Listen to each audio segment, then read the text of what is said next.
What's up? What's up? Welcome to a brand new episode of Part of the Problem. I am Dave Smith. Thank you guys for joining me. I'm rolling solo this episode. Robbie the Fire Bernstein is out. It's just me.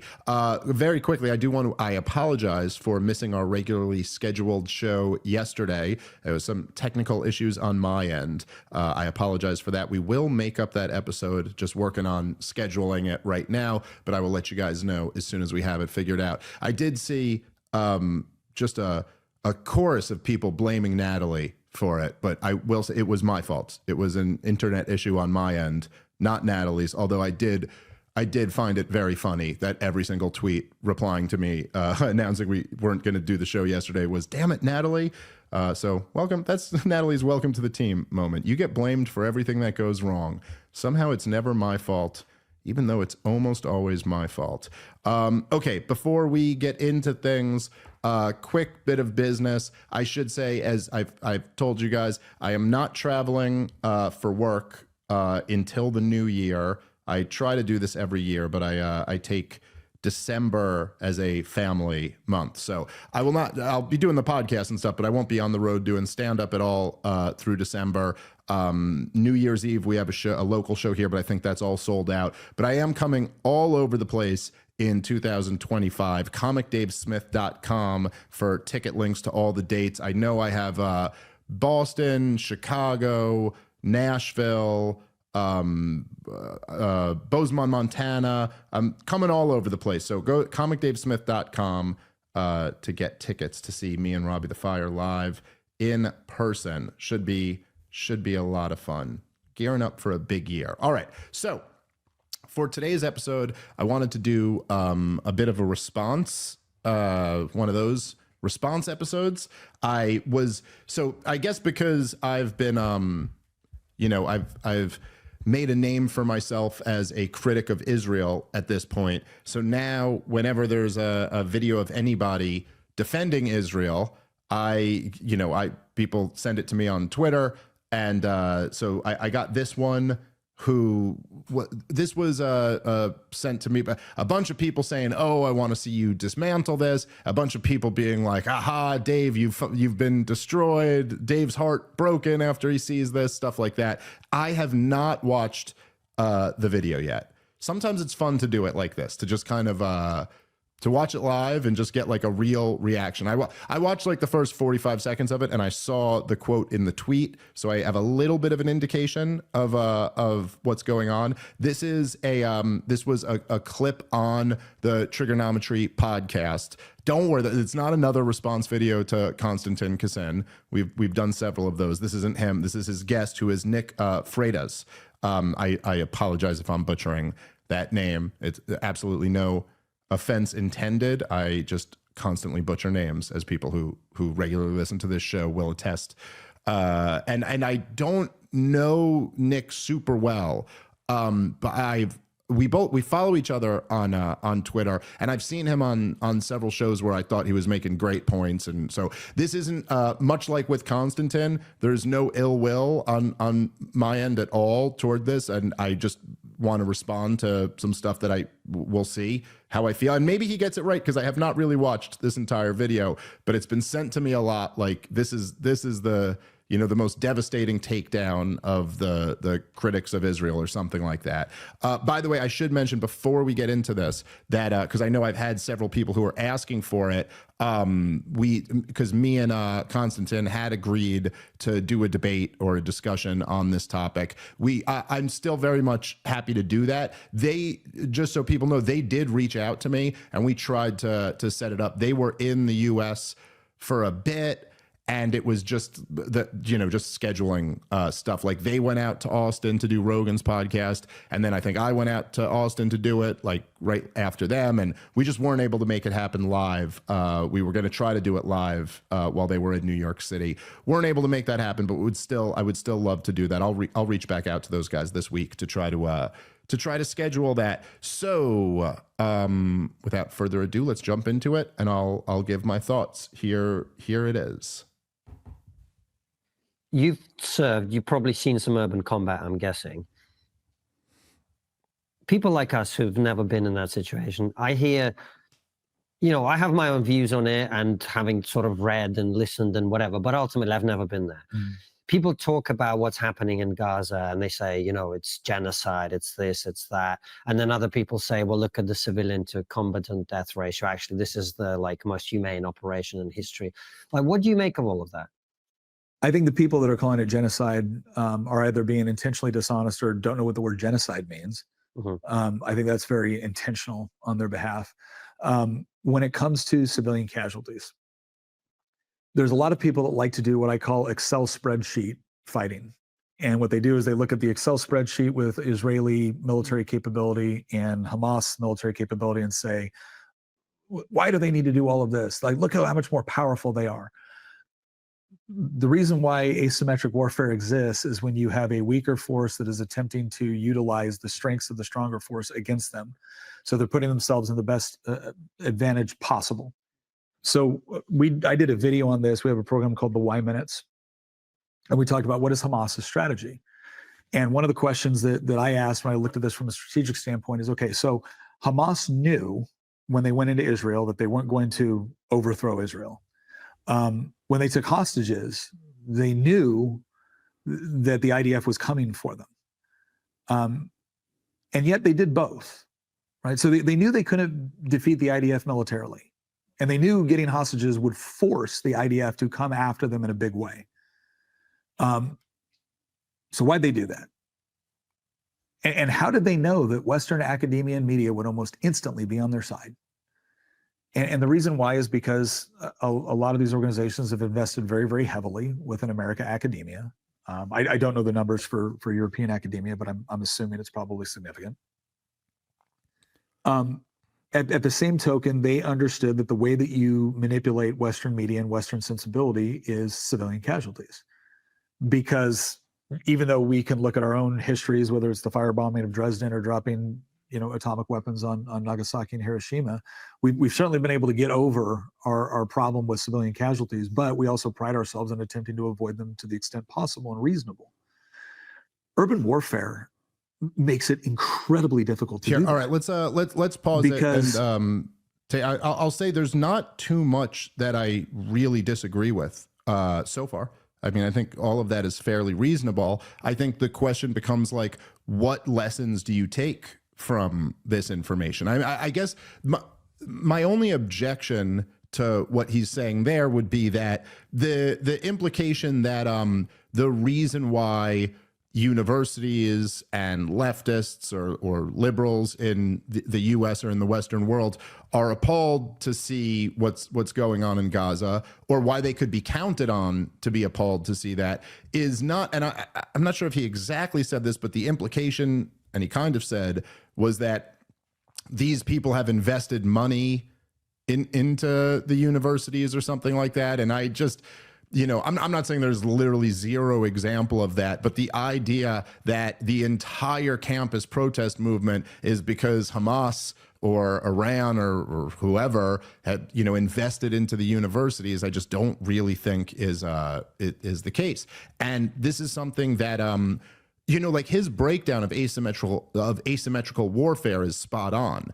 But this is something that people in this region have figured out a long time ago, and I don't necessarily think it's for nefarious reasons. So one of the major influences of Palestinian resistance or Palestinian terrorism, whatever you want to call it, one of the major influences on them was the war in Algeria to drive out the French, and this was another asymmetrical conflict. And I think they learned pretty early on that if you are able to trigger an overreaction out of the stronger military force, at least in first world countries, if that overreaction involves mass civilian casualties, the people back home won't be too happy about that.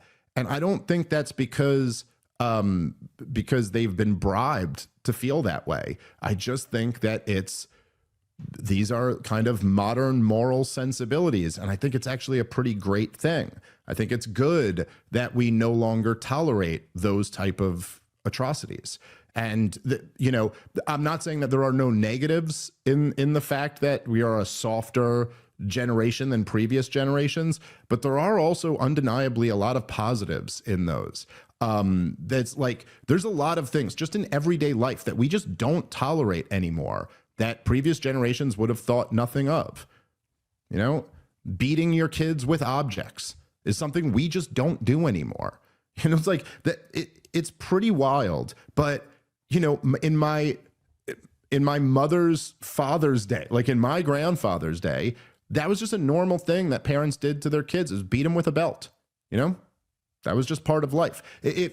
If me or any one of my friends ever told me they beat their child with a belt, I would just be like appalled. I don't think I could be friends with that person anymore. And I just could never. I had never imagined hitting my kids with my hands, but the idea of taking an object to one of my kids is like far.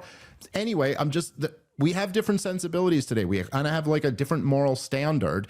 And yes, that is, if you're doing something where you're just slaughtering innocent people in modern America or modern France or modern Western Europe or any of these countries, yeah, you're going to have tremendous resistance from within your own country against that. I think he's right that people like Hamas has figured that out, but I don't think you have to go to some like, you know, like I see the explanations for this constantly being like, well, that's proof that there's so much Jew hatred under the surface. But I think this would be the case if America did this with other countries also. And I don't think that this is a result of like Iranian investment into, you know, American universities or something like that. I think that's just where we've gone. I think he's right, essentially, that the game here in asymmetrical warfare is the action is in the reaction, right? And so the idea is to provoke a big reaction. And he's spot on. Nick is absolutely right that Hamas never thought they were going to take down the state of Israel on October 7th, and there was no chance they ever were. Likewise, Osama bin Laden, and you can read him in his own words, and you can read his son's words about this too, he never thought he was going to take down the United States of America by knocking down the Twin Towers, but he thought he could lure us into a war in Afghanistan that would bankrupt us. And I think if you look at it on paper, obviously, like, okay, I'm not saying we were completely bankrupted by the war in Afghanistan, although pretty close. But obviously a 20-year catastrophic quagmire of a war does a lot more damage to the U.S. than our towers being knocked down, as tragic as the loss of life there is. We lost a lot more people in the wars in Iraq and Afghanistan, more people than we lost on 9/11. If you count the amount of people who committed suicide in the wake of it, many, many more people. So, okay, but like, what do we do with that information? Okay, so clearly then the goal of Hamas here is, as said, to provoke this reaction from Israel, because this reaction now turns global opinion against Israel in a way that, quite frankly, was unimaginable as of a little over a year ago. And okay, if that's their goal, then perhaps the lesson we take away from that is not that's why we have to support Israel doing all of this, or that's why we have to fight a 20-year regime change war against the Taliban, which we end up losing in Afghanistan. The lesson seems more reasonably to be, let's avoid that trap. Let's not fall into that. That would seem to be a wiser course of action to me. Hey guys, it's no secret on this show that the corporate media is not exactly known for being unbiased and portraying news in an objective way. And now, with Donald Trump back in there, there's a renewed thirst for unbiased, real news. That's why I want to talk to you about Ground News. Ground News is an independent, nonpartisan app and website that we're working with because they are designed to expose the hidden agenda influencing the news that you consume. They gather related articles from around the world in one place so that you can compare how different outlets cover the same story. Take a look at the coverage of Donald Trump's picks for his cabinet. This quote from Bob Woodward saying that the cabinet picks are a middle finger to America has been covered on both sides sides, with far right-leaning sources like Breitbart portraying this quote as neutral. But this left-leaning article from the Huffington Post describes it as simply two ominous words in their headline. By using ground news, you can see that while the coverage may seem evenly split, the bias distribution on this information is leaning 60% left. Ground news is so dedicated to putting the power of how you stay informed back in your control that ground news has created their blind spot feed. This surfaces important stories missing from right and left media bubbles, helping you understand why each side might benefit from sidestepping certain topics. I think ground news is great because it's working to help you see through the mainstream media bias and find alternative and independent media sources. We can't afford to ignore media bias that shapes our understanding of what's going on in the world. And that's why I want to tell you guys about Ground News' biggest sale of the year for my listeners. You can save 50% off their top tier Vantage plan by going to ground.news/Dave Smith. That's ground.news/Dave Smith, or you can scan this QR code. Check it out right now, 50% off the top tier Vantage plan, and start to see the hidden bias in the news that we all consume. All right, let's get back into the show. Anyway, let's keep playing. The fight now is not my smart weapon against your AK-47. The weapon is now my guys, and the strategic advantage is they have aerial oversight and they have body armor, right? And night vision, maybe, right? But they can buy night vision for $5,000 on the black market, so it's not like Hamas can't have access to that. And so now, if you're in a position where you benefit strategically from civilian casualties, you have the perfect environment to maximize that in a way that no other military can mitigate other than giving up. Because if I have to, I've been in that environment where you are kicking in multiple doors to try to get to your bad guy, and every other room there's women and children. And we go through an incredible level of training in order to make sure that you hit the right target. But that's a complex environment, especially when that one time women, kids moving on, and then the 12-year-old picks up an AK-47 and starts shooting. Is that a civilian casualty, or is that a military-age male? Well, in that moment, that's a military-age male. You're shooting at me. That's not how it's going to be reported by Hamas to CNN, who will dutifully report X number of children killed on the objective. So what is considered reasonable mitigation of civilian casualties? Well, it isn't warning everybody ahead of time that I'm going to go into your neighborhood. Because it's an interesting point. And it's also, it's again, as I always say with these things, I'm not claiming to be the expert on this issue. There are a lot of people who have far more expertise than I do on these. And it is true for sure, as Konstantin said at the beginning, that look, he's talking to somebody who's actually been in those situations. And I've never been in those situations. All I'm claiming here is that, as with all of these conversations on this topic, that I know enough about this that it's like I may not be the expert, but I can shatter the narratives of a lot of these arguments. So what he's describing here, I mean, look, there's no question that urban conflict is incredibly challenging. And it's very difficult to minimize civilians. In fact, there was a major study that, gosh, I'm forgetting all the details of this, but I'll see if I can remember it and I'll tweet it out. But there was a study that was done after the war in Syria, where essentially, Vladimir Putin and Bashar al-Assad are just indiscriminately carpet bombing the places where ISIS is hanging out. And then they were comparing that to our, precision strikes. And at the end of it, they're realizing it had almost no effect on civilian casualties. And they realized that really what matters is population density. And if you're bombing an area that's very dense with civilians, civilian casualties are going to end up happening. And it's very, very difficult to mitigate that. So I get the point.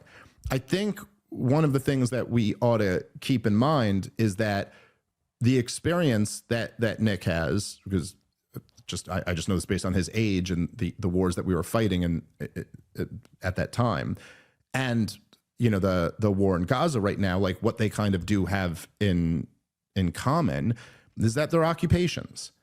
And this has always been like ancient wisdom that occupations don't work. And a bit, it's not so much, people say like regime change wars don't work a lot, but really the regime, like changing the regime isn't really the challenging part. I mean, we took Saddam Hussein down in a few weeks.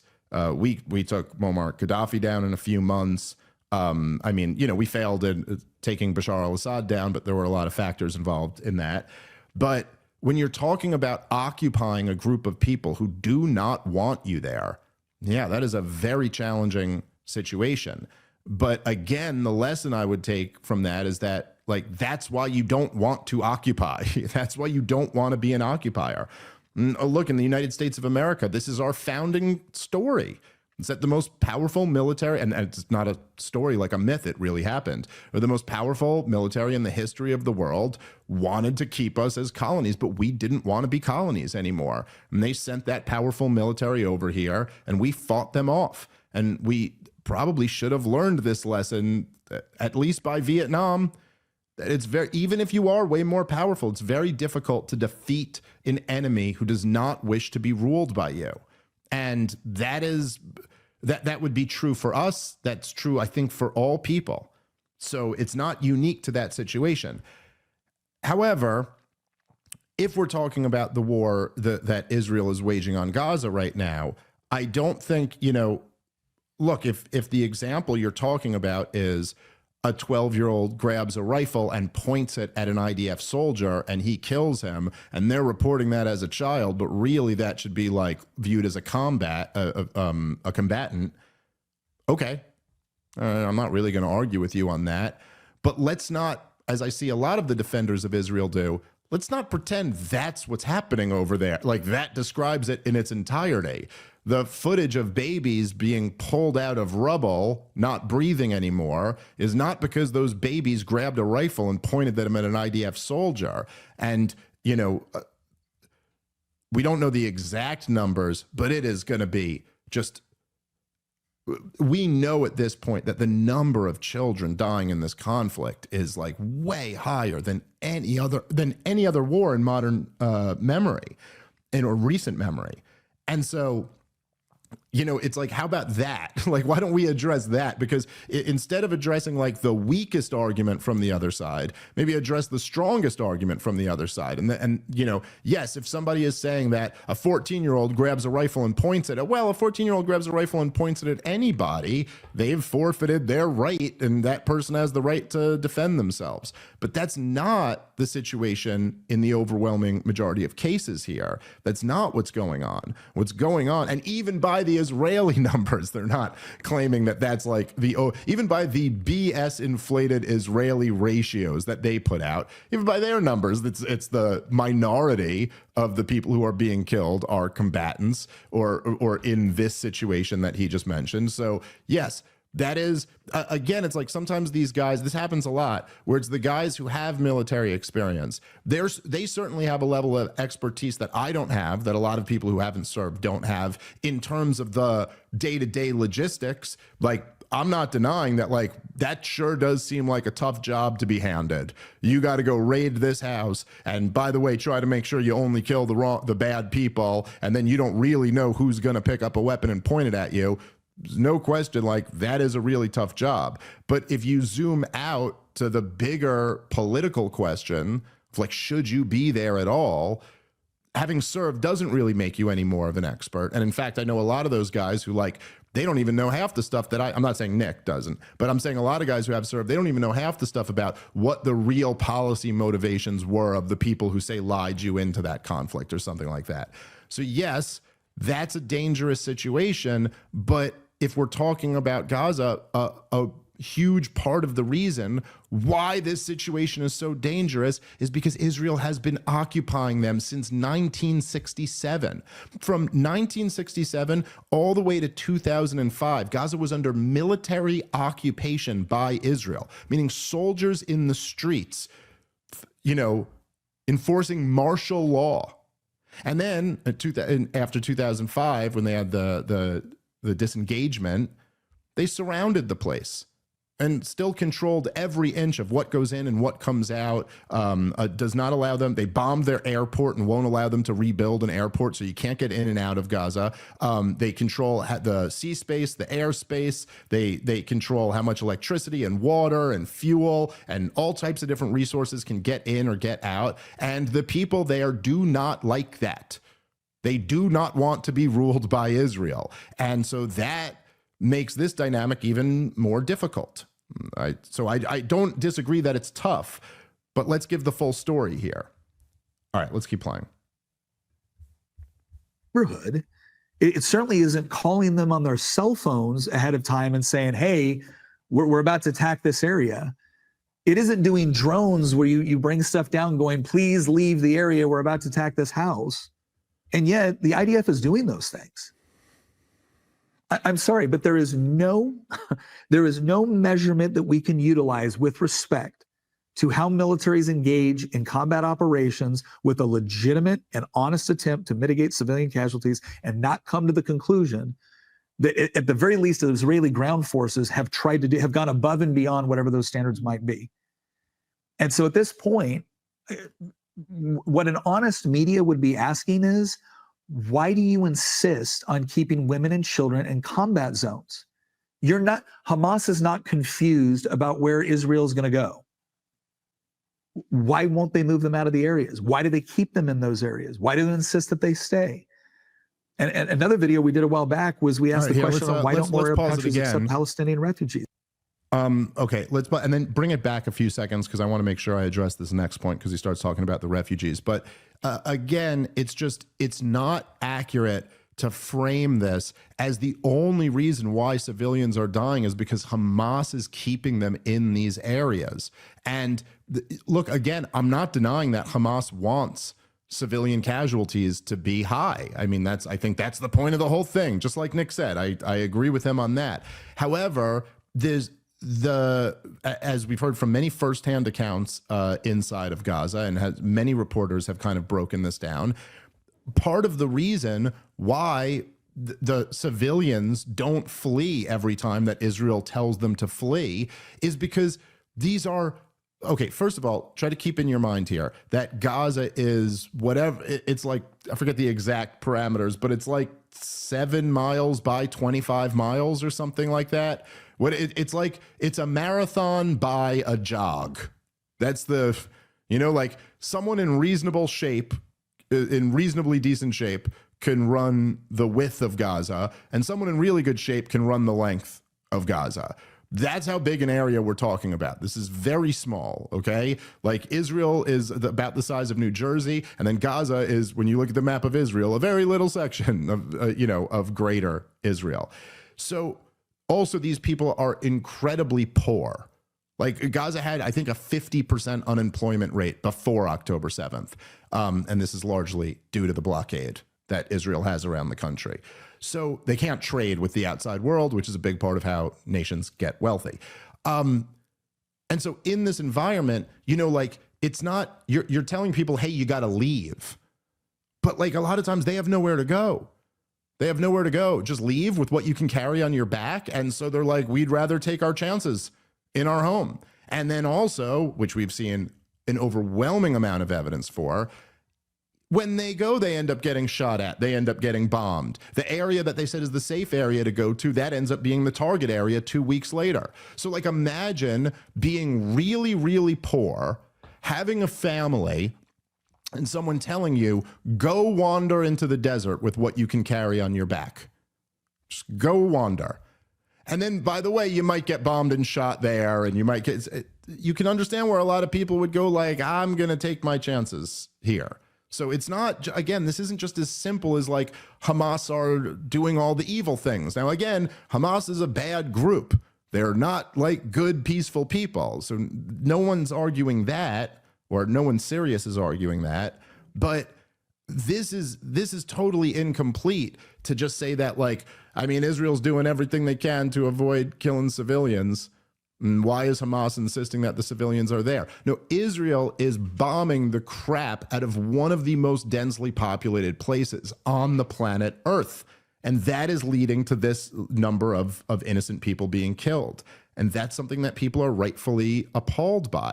And the bigger question that a lot of times military guys don't ask, and part of this is because it's their training not to ask this, and a necessary part of their training not to ask this, okay? But the most important question is a question you never want your soldiers to be asking, and that is, should we even be here at all? Is this even necessary? Because the one thing that everybody should agree with when it comes to war in general, particularly a war as horrible as the one in Gaza, the most important question is, do we absolutely need to be doing this? Is there any other way? Now, if you ask that question in the case of Israel and Gaza, if you're being honest with yourself, you're going to pretty quickly realize that no, Israel just doesn't need to be doing this. And that's the most important question. But there's also a reason why we never want our soldiers asking themselves that question, because you just can't have that in a war. In a war, you want your soldiers to go, sir, yes, sir, this is our mission. Now, how do we best achieve this mission? You know, you can't have a bunch of soldiers out there being like, what's this all for anyway? Should we even really be here? Now, when you end up fighting wars that you shouldn't be fighting, you're going to end up getting soldiers who ask those questions. This is why, by the way, I love reminding people of this fact anytime I can, but in 2008 and in 2012, the candidate who got the most money from active duty military members, okay, not just the most money, but more money than every other candidate combined, from active duty military who donated. There was one candidate who got more money than every other candidate combined, including Barack Obama. And do you know who that candidate was? It was Ron Paul, because Ron Paul was running on ending all of the wars. And at this point, by 2008, and particularly by 2012, the people who actually had to go fight these wars had all started asking this question. And that's the question that really matters to us. You know, there's questions that matter to units on the ground who are about to try to embark on a mission. And those questions are things I do not have expertise in. But there's a question for people like us who are doing shows like this and talking about this conflict. The most important question is there any other way to do this? Do you absolutely have to be killing all of these civilians? And in the case of Israel, no, they absolutely don't have to be doing this. And we could get into that if we have time. But there's, if your priority was getting the hostages back, there's much more effective ways to do that where you don't risk the lives of the hostages. If your priority was to deal with Hamas, well, you're only going to get more Hamas or Hamas-like groups by continuing this conflict, which, by the way, you know, I've been saying from the beginning of the war, and it's totally been borne out by the facts. They're even all those areas where they, like, you know, you're saying this is where they were attacking Hamas and then they tried to drive people out of there. Hamas is back in those areas. Even Israeli intelligence has admitted that at this point, that they can't defeat Hamas militarily. All right, guys, let's take a moment and thank our sponsor for today's show, which is My Patriot Supply. You know, a lot of people are feeling pretty good about where our country is now over the last 2 weeks. I will tell you, I'm still concerned about the future. When you let your guard down, that's when you can be in trouble. And we have lived through some very turbulent times, including under Trump's first administration. That's why I always prepare for emergencies, no matter how good and comfortable life gets. And the only brand that I rely on for my security and safety in an emergency is My Patriot Supply. Whether that be their emergency food kits, solar power generators, or water treatment systems, they're the best in the business. And right now, you can get their 4-week emergency food kit for $50 off. Their 4-week emergency food kit includes some of my favorite meals, creamy Alfredo pasta, and I'm addicted to snacks like their sweet banana chips. With warehouses located across America, My Patriot Supply can send your 4-week emergency food kit in as little as 1 day. Go to my website, preparewithsmith.com, to get your 4-week emergency food kit now. But don't wait. Emergencies can happen anytime. That's preparewithsmith.com to get your 4-week emergency food kit now. All right, let's get back into the show. So anyway, okay, let's go back into the video. Areas. Why do they keep them in those areas? Why do they insist that they stay? And another video we did a while back was we asked the question on why don't more Arab countries accept Palestinian refugees? The answer is they used to. And then Palestinian refugees sided with Saddam Hussein when he invaded Kuwait. They tried to overthrow the Jordanian government. They did help destabilize Lebanon. They've caused problems within Egypt. And so it's not that I don't. All right, let's pause it here for a second. I am trying to. Because this is, of all of the arguments that I hear that regularly get thrown out, this is one of the ones that I just find the most amusing. And I in a dark way, but I live in the world of dark comedy, so I guess that's why it's amusing to me.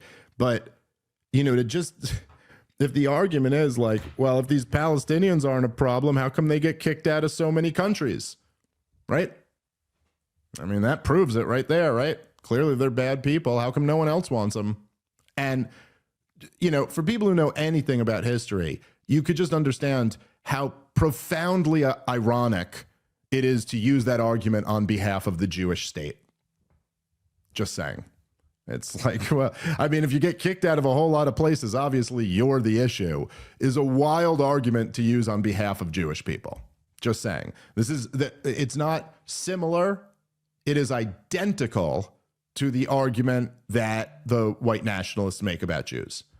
Why were you kicked out of 109 countries? You're saying 109 countries were the problem? I think it's pretty obvious Jews are the problem. And look, I can understand why to those, you know, those people who don't like Jews very much, that sounds like a really compelling argument. And I can understand to the people who don't like Palestinians very much, where on its face, that kind of sounds like a compelling argument, right? I don't know. It's not just Israel who's got a problem with them. Jordan had a problem with them. Lebanon had a problem with them. Egypt had a problem with them. You know, Iraq had a problem with them. Yeah, okay.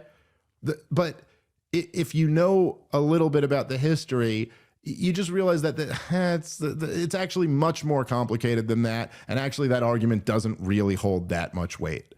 So first of all, one might ask themselves if they were saying, okay, like, no one wants to take in these refugees.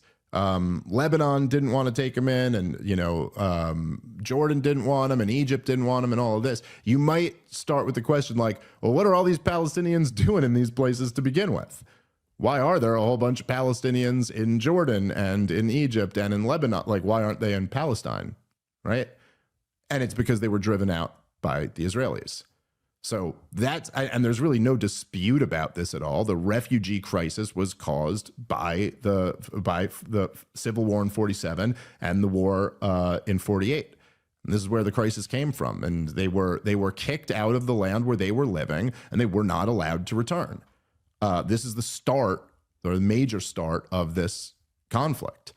And so, okay, first of all, in Jordan, the situation there, like just to make the point, okay, imagine you kicked a whole bunch of people out of an area where they had been living for hundreds of years with nothing but what they could carry on their backs. And, you know, imagine a bunch of the old people and the babies, they died on this walk, you know, because they're just walking with what they can carry on their backs. People are passing out, you know, on the side of the road. Elderly people, young children are being left behind because everyone will die if you stay with them. So they just keep walking. And then you're just throwing like all of these people who have been robbed of their land and their homes and their possessions. And then you're just throwing them up in a refugee camp. And not, by the way, a 2024 refugee camp, right? These are makeshift refugee camps in 1948, 1949. You think there might be some problems associated with those groups? I mean, wouldn't that kind of be true for most people? There might be some issues with integrating them into the new area they are. Many times not getting citizenship, but just being kind of in permanent refugee status. Yes, there were issues that came. There was also, yes, a lot of them were political radicals who wanted to go and fight back against the Israelis who had kicked them out.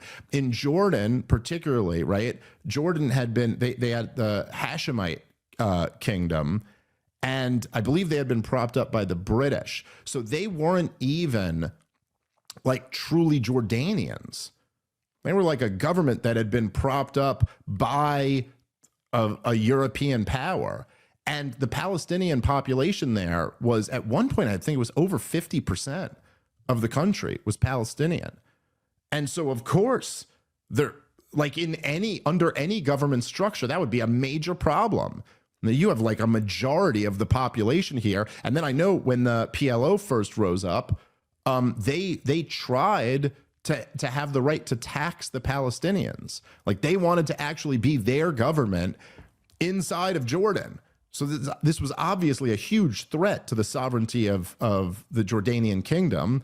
Again, I'm not like taking sides here or saying one's right or the other's wrong, but it doesn't prove that the Palestinians are like uniquely terrible people or something like that who deserve this. It's a complicated situation. As far as Egypt not taking in the refugees, this gets brought up a lot. I mean, look, perhaps they should take in more.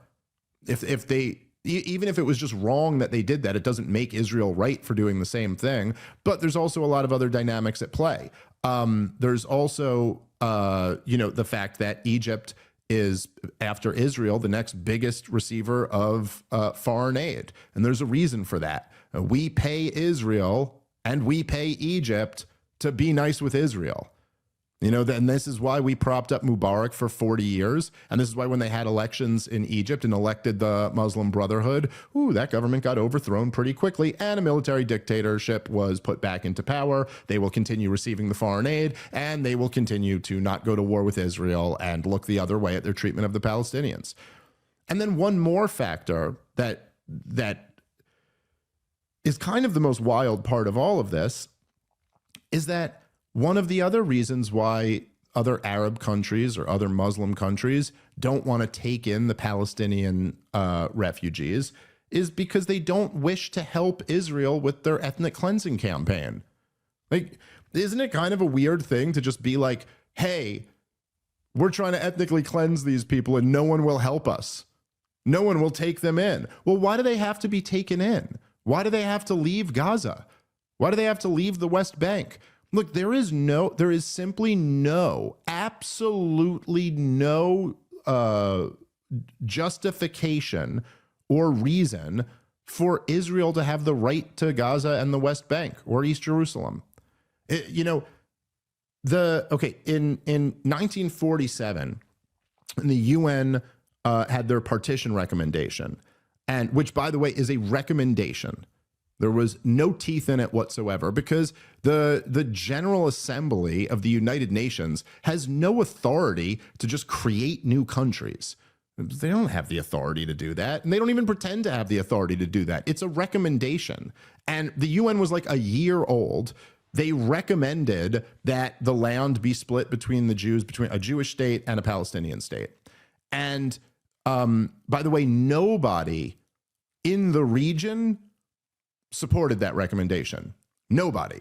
I mean, except the Zionist settlers, of course. But aside from that, nobody in the region. It was a bunch of like far off European powers decided, hey, let's cut this thing up into two pieces and give the Jews a state and the Palestinians a state. Now, the Zionists in Israel, I keep wanting to say Israelis, but technically speaking, you understand they're not Israelis for another year here. So the Zionist settlers in what is now Israel, was then referred to as Palestine. They accepted this. They went, yep, good deal, we'll take it. And the Arabs rejected it. And they said no. And they said it for good reason. I mean, in hindsight, probably it would have been better if they had accepted it. But at the time, it was like, I think Jews owned around 10% of the land there. And the UN recommendation gave them 56% of the land.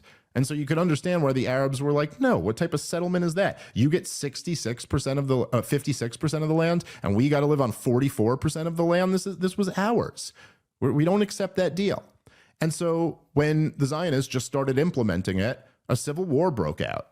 And, there was fighting between Arabs and Jews on the streets. And then the Zionist terrorist groups, which ultimately formed the IDF. And I'm not saying this with the slightest bit of hyperbole. This is just what they were. They were terrorist groups, self-described, who committed acts of terrorism and killed innocent people. You can go look up the King David Hotel bombing or any of this stuff. They started going into Palestinian villages and just kicking everybody out. In many cases, committing horrific atrocities. And so then the other Arabs, as a response to this, was as refugees are flooding into the surrounding Arab countries, the other Arab countries declared war. They fight a war with Israel, and they ultimately end up losing. So after they lose the war, Israel doesn't just set up a government in their 56% of historic Palestine. They take 78% of it. They expand their borders. They take 78% of the land. And the Palestinians are left with 22% of it.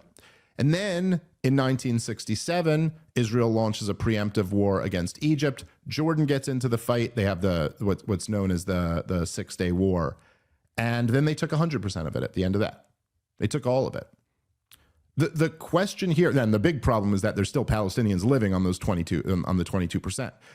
So just to be clear here, since then, every single peace offering, every single peace process, every single negotiation from everybody, the starting point has always been the last 22%.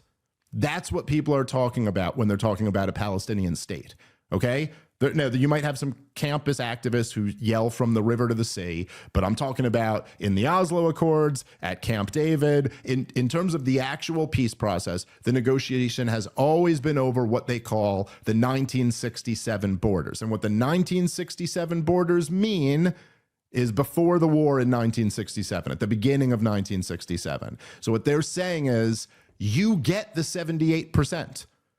Even though the UN never had the authority to give you the 56%, and you just took the 78% because you won a war, fine, you get that. But the Palestinians get this last 22%.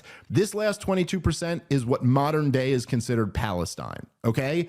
And Israel just simply has no claim to that. So people don't need to evacuate Gaza or the West Bank. They should have the right to live there. Like, we're past even saying they should have the right to the whole thing. You know, but they should at least have the right to that last 22%. So no one should have to take the Palestinians in, is the ultimate point. All right, let's keep playing. To minimize civilian casualties when they take place. But I think it's absurd to rationally look at what is going on the ground right there and then come to the conclusion that Israel's just saying, if Israel wanted to do genocide Gaza, they could. And it wouldn't have taken them this long. They didn't. Now let's ask the reverse question. Okay, here, let's if pause Hamas it right there would have had for a the second. strength And we could get into his reverse question right here. But here's another argument that I hear all the time that I do understand, again, where like on the surface of it, when you just say that, it sounds kind of compelling. But if you scratch the surface a little bit, I think you find that there's really not much to that argument. Likewise, if you were to say, I don't know, it's kind of like, I'm trying to think of a good example for this, but like, let's say there was like an abusive husband or something like that, who's like beating the crap out of his wife. And you were like, well, I mean, if he really wanted to hurt her, he could have done a lot more. Or if he really wanted to kill her, he could have just killed her. Well, no, that doesn't really prove he didn't want to do more or he couldn't have killed her. Maybe there's other forces involved that are stopping him from doing that. And to say that, first of all, look, again, as I've said many times before, I don't really use the word genocide when describing this conflict. I just feel like when you use it, you end up getting into a semantics debate.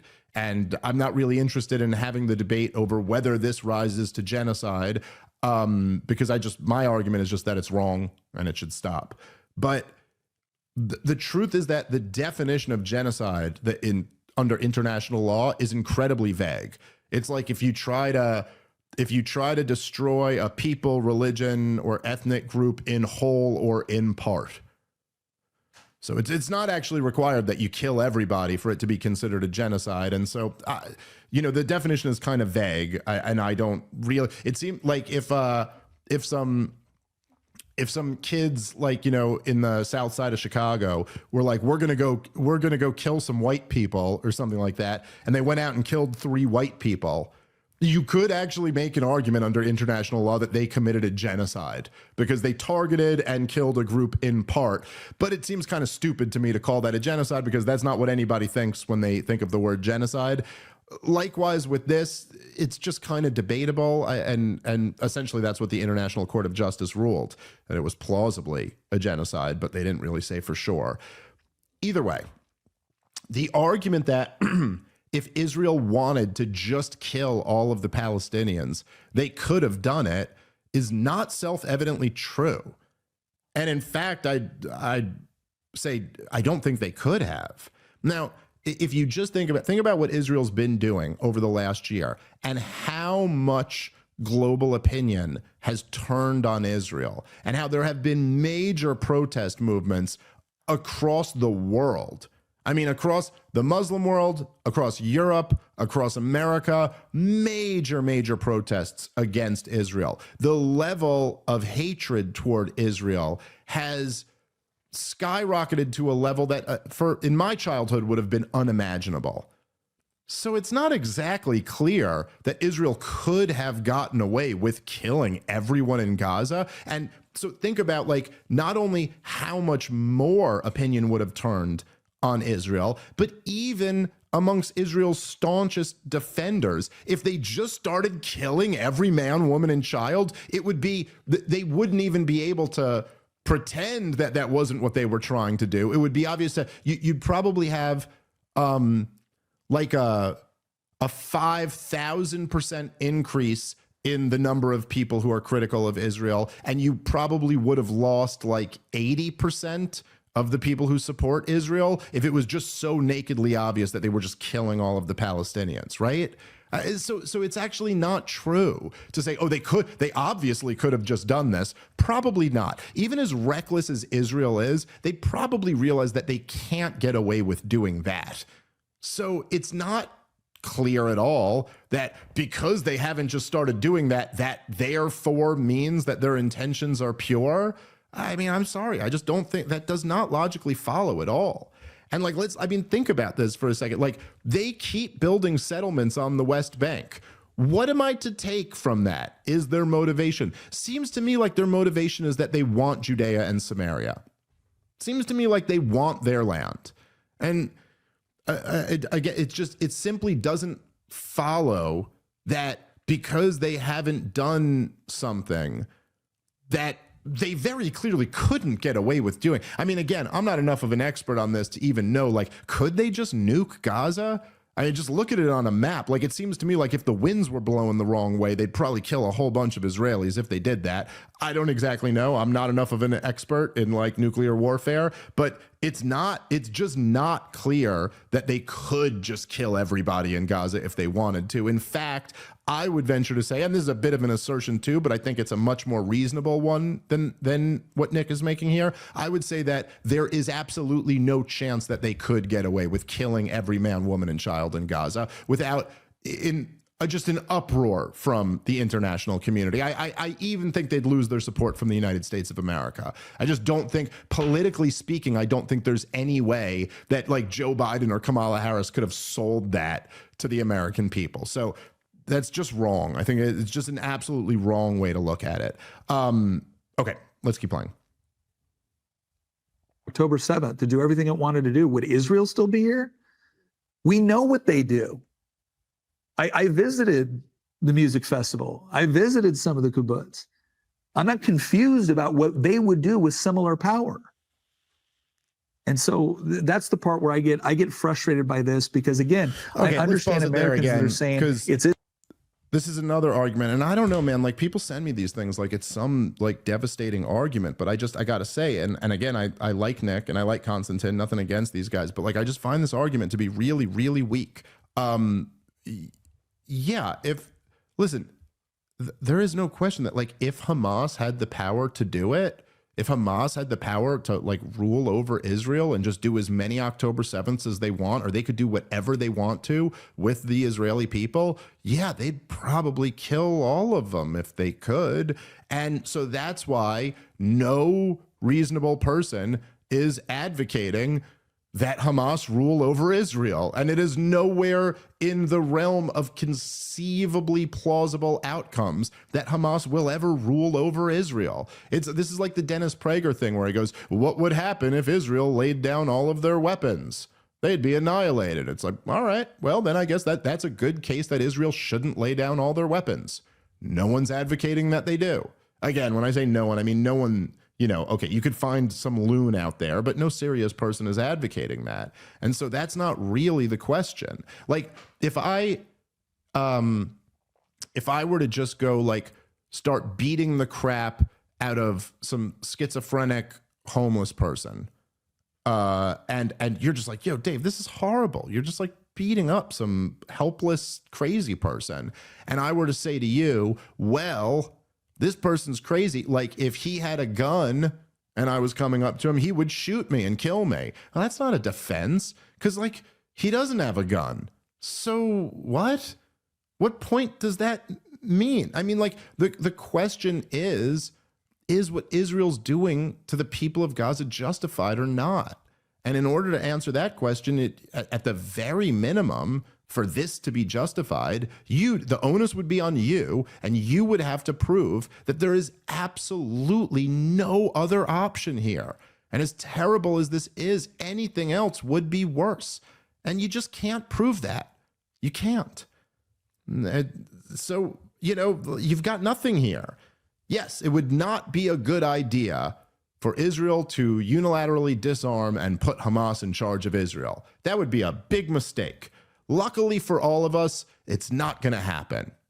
And so now let's go back to this situation, you know? Like, let's go back to, you know, it'd be like if you were arguing about slavery and you said something like, man, you guys are building these you know, this is 1820 or whatever. And you guys are taking these huge, you know, slave ships into Western Africa, and you're forcing people against their will onto these ships, and then you're bringing them back here to own them like property, and you were to say, well, yeah, but I mean, they're really primitive down there. Like if they had the power, they'd enslave all of you guys. It's like, okay, maybe, but they don't have that power, and they're not enslaving all of you. So don't do that. It's not justified. All right, guys, let's take a moment and thank our sponsor for today's show, which is Sheath Underwear. Love this company, love the people who run it, and I love their product most of all. Sheath uses moisture-wicking technology to create underwear that keeps everything breathable and incredibly comfortable for you downstairs. Sheath's smart underwear comes in a number of different styles, including a brief with a dual pouch that just... it separates everything, keeps them where they're supposed to be. It's a real game changer. I am wearing a pair of Sheath underwear right now as we speak. And that's true every time I speak to you because they're the only underwear I own. I say this with full sincerity. The most comfortable pair of boxer briefs I have ever worn in my life. And right now, you can get your new favorite pair of underwear by going to sheathunderwear.com and use the promo code PROBLEM20 for 20% off your order. That's sheathunderwear.com, promo code PROBLEM20 for 20% off your order. All right, let's get back into the show. Okay, let's keep playing. Israel's war, not ours. I get that. I get it when they say it's Ukraine's war, not ours. And I do believe that, again, we should think strategically about what our involvement is going to look like. But I also think that we shouldn't engage in this kind of moral relativism where it's just, well, it's just not our problem. Okay, not primarily. But Hamas actively seeking, targeting, and killing women and children because they believe it's perfectly morally justified, taking hostages. I'm looking at some of the people on the right, too, that are talking about this, especially some of the tough guys on the right.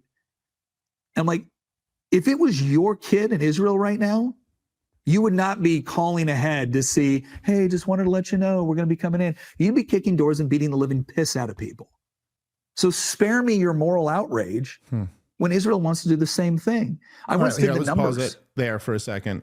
So this is, again, it's like almost every pro-Israel argument always relies on this, and they do this thing where they'll say like, oh, you're involved in moral equivocation, or in this term you said moral relativism, and you know, then we look at one side of the story and only one side of the story. And so look, even when he's like, look what Hamas does. I mean, they target innocent women and children, and they take hostages. And listen, all I'm saying is, and this isn't moral relativism. I mean, there's nothing about my position on this that is moral relativism. Now, I understand I'm not one of the right-wing tough guys who Nick is talking about here, but it's only reasonable in a conflict to look at both sides and hold them to the same standard. If you hold them to double standards, then that's more in line with relativism than what I'm saying. And the point is that Israel does target women and children. They do target them. You know, it's a lot of times people play around with this language where it's like, oh, well, that somehow that's not targeting innocent people. Listen,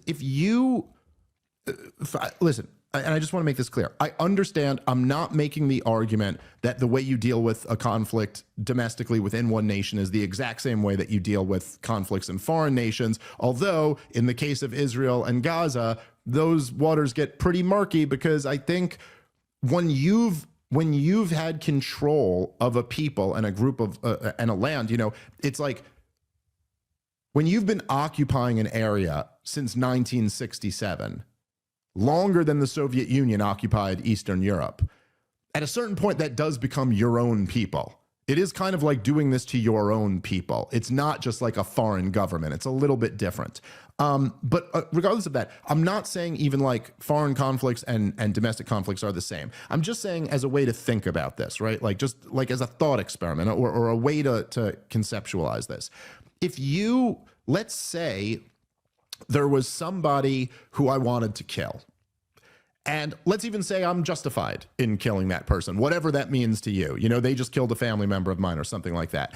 And they're in a house that I know for a fact that there's 5 children and 3 women in that house. And that guy's there too. And I blow up the house and I kill all of them. And I sit here and say, I wasn't targeting the women and children. I wasn't targeting them. I was only targeting the one guy. If you went to court, you'd get laughed out of court. It would just be like the most ridiculous defense ever. Like, okay, guilty. And you know what you'd be guilty of? Murder in the first degree. Not manslaughter, you know, not like an accident. It's like, no. You knew there were people there. You premeditated and planned it out. By the way, because I've consulted with some lawyer friends of mine about this analogy, it's not only would it be murder in the first degree, but the bomb making would be prima facie evidence of intent. You clearly planned this out. It is the worst type of intentional, planned murder in the first degree, cold-blooded murder. And you'd be charged with murder for every single one of the people who you killed there. You couldn't say, oh, I wasn't targeting them. Did you know they were there? Did you know they would die if you dropped this bomb? Then it's murder in the first degree. And if you were to do this over and over and over again, knowing that innocent people die when you do this, then it would just be murder in the first degree again. No one would buy into this idea of not targeting, whatever that means. Like, so no, Israel is doing the same thing. Oh, and by the way, in terms of hostages, Israel has a whole bunch of hostages too. Tons of them, thousands, hundreds of them are children. They've had them for a long time. Many of them held without due process, never been charged with anything. They say they threw a rock at an IDF soldier or something like that, and they take them. And there was a huge epidemic of them being tortured as well. Legally, it was until either 1999 or 2000 when they finally banned torture.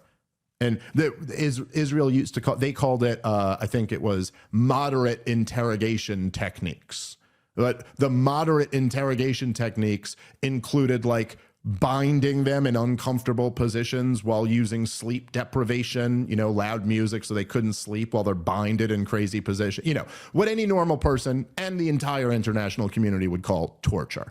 They were doing that to these hostages up until 1999, legally. They've done lots more since then, but it's not technically legal anymore. So like, again, this isn't moral relativism or an equivocation to just say, take that standard and apply it to both sides. And look, same thing with this argument of like, what if it was your kid? I mean, look, man, I got 2 little kids. if anybody ever threatened their safety, I've never been in a situation where like my kid's safety was actually threatened, or God forbid something horrible was done to one of my kids. But I take Nick's point there, and he is right. I'd be down to kill anything that moved if someone did something to one of my kids. No question. And so, you know, someone did something. If I was an Israeli and one of these Hamas motherfuckers came over and killed one of my kids, I would be like, burn the whole thing to the ground. However, that's not necessarily the best place to put yourself mentally when you're trying to make policy decisions. If you're saying something happened to one of my kids, now I'm in charge of policy, I'm probably not going to come up with a great policy. That is probably not the healthiest way to view these things. I don't know, people who don't have kids maybe don't understand this as well, but it's like the type of irrational decisions that I would make if my kid's safety was on the line, it cannot be overstated. I mean, I'm not exaggerating. If I had a choice somehow, it was just my choice to say, 1 billion people die or one of my kids dies, it is an easy decision for me. A very, very easy decision. And I think people who have kids know what I'm talking about. I mean, I wouldn't, if you're like, one of your kids is going to die unless you hit this button and then 1 billion people will die. Button hit, not even a thought. Save my kid. I'd kill the whole world before I'd let one of my kids die. But that's not exactly the most rational place to make policy from, you know what I mean? But aside from that, here's the real flaw in the argument. And I know everybody listening to this is already saying it to themselves before I can even say it out loud. Because it's what? It's what? Okay, fine. What about the perspective of a Palestinian who's had their kids killed? Oh, and by the way, there's been way, way, way more of that. Way more Palestinians have been killed by Israel than Israeli kids have been killed by Palestinians. And so why is it exactly that we're only supposed to put ourselves in the position of an Israeli who's lost their kid and never a Palestinian? That's the BS that the entire pro-Israel argument relies on, is that you only consider this one side and don't look at this other. But the same argument, look, it's the same. He's literally saying it. He's going, hey, you tough guys out there, if someone ever killed your kid, you'd be beating the crap out of everyone. Thank you for explaining the terrorism problem that Israel has to deal with. That's it. That's the whole thing right there. You kill other people's kids, and they are going to become irrational barbarians ready to tear you limb from limb. And that explains it. That explains the terrorism issue. What do you think those Palestinians feel about their kids being killed? And yet, as their kids are being killed, and really think about this, as their kids are being killed in drastically larger numbers than Israeli kids have ever been killed, we're supposed to put ourselves in the position of the Israeli parent and justify their slaughter. How do you think that feels from their perspective? And so I'm going to wrap up the show here on this one, but I'll just say, like I always say, if we're going to do this game, then why do we need two standards when one will do just fine? Give me one argument that defends Israel. One argument that defends Israel that starts from this starting point, okay? And this is why I was picking on Konstantin about the first principles thing, which maybe seemed like it was a little bit like, oh, what difference does it make? He's just using first principles in a different way than you are. But I was making the point that it's like, no, look, all I'm saying is if you have first principles, then state the principles and apply them equally to both sides. Give me one pro-Israel argument that can start from that point, that these are my principles, we're going to apply them equally to both sides, and I value Palestinian life equal to Israeli life. That's all I'm asking for. Because every single pro-Israel argument seems to rely on only looking at one side of the equation, not the other one, and if not explicitly saying it, implicitly saying that Israeli life is more valuable than Palestinian life. And what I mean by that is saying we're not going to put ourselves in the shoes of the person who's a Palestinian who's lost their kids, only in the Israelis. And I think that's bullshit. All right, we're going to wrap the show on that. Thank you guys so much for listening. We will be back with a brand new episode mañana. Peace.